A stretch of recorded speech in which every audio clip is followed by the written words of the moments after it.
The man who wrote the words to some of the most sung worship songs in history has passed away, and somehow the way he left this world matched the peace he spent his entire life singing about. Brian Doerksen, the Canadian singer, songwriter, and worship leader behind Refiner's Fire and Come Now Is the Time to Worship, has died.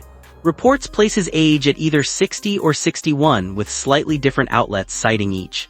He passed away on Tuesday, July 21, 2026. His cause of death was cancer. According to a statement shared by his wife Joyce, Brian had been battling stage 4 cancer before passing away peacefully in his sleep at 6:45 in the morning at their family home in Abbotsford, British Columbia, surrounded by the people who loved him most. What made his final days so remarkable wasn't the illness itself, but how he chose to face it. Joyce's statement described a man who kept loving and encouraging the people around him until his very last moments. He expressed deep gratitude toward the medical professionals who tried everything they could to help him, and by every account, he remained a source of light for his family and friends, even while he was the one who needed comforting most.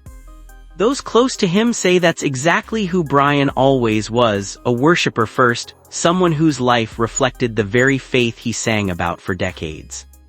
Tributes have poured in from across the Christian music world since the news broke. Vineyard Worship, the ministry Brian was closely associated with for most of his career, called him one of the fathers of their movement, saying generations of believers encountered God through his songs, and that his music gave people language for their hearts long before they had the words themselves. Fellow worship leader Les Moir, who first met Brian back in 1989 and played bass on the very first recording of Refiner's Fire, remembered him as a calm, humble, and deeply focused man, someone shaped by quiet integrity rather than the spotlight his songs eventually earned him.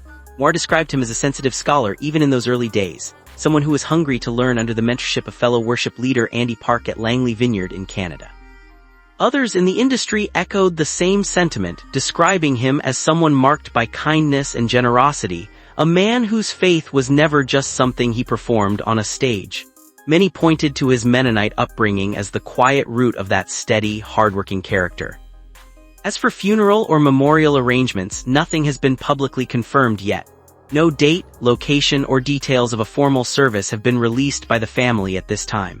Given how private and faith-centered Brian's life clearly was, it's likely any service, whenever it happens, will reflect that same humility rather than turn into a public spectacle.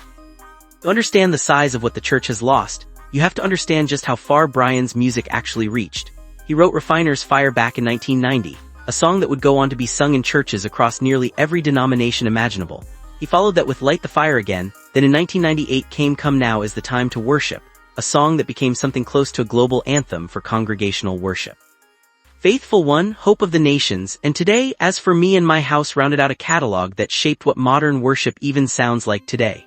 Beyond songwriting, Brian's influence reached across the world with a special impact in Europe, especially Germany, where he once led worship in front of massive crowds at an event held inside Berlin's Olympic Stadium. His songs were also recorded and performed by other well-known worship acts over the years, carrying his words far beyond the churches he personally visited. He was closely tied to Vineyard music for much of his career before later working with Integrity Music, and he didn't just write songs from a distance. He served as a worship pastor, helped plant a church called The Bridge in Abbotsford, and later mentored the next generation of worship leaders as director of a school of worship arts. His influence was recognized with a Dove Award, a Juno Award, and a Lifetime Achievement Award, along with numerous honors from Canada's gospel music community. At home, Brian was known as a devoted husband and father. He and Joyce were married for close to 40 years, and together they raised 6 children, 4 daughters and 2 sons, both of whom lived with Fragile X syndrome. Those who knew the family say Brian carried the same patience and gentleness at home that defined his ministry, treating fatherhood with the same quiet devotion he brought to his songwriting. Brian Doerksen leaves behind his wife Joyce, his 6 children, and a body of work that will likely be sung in churches for generations to come, long after most people even remember his name. He spent his life pointing others toward faith, hope, and worship, and in the end he faced his own final moments the exact same way he lived, with humility, gratitude, and love.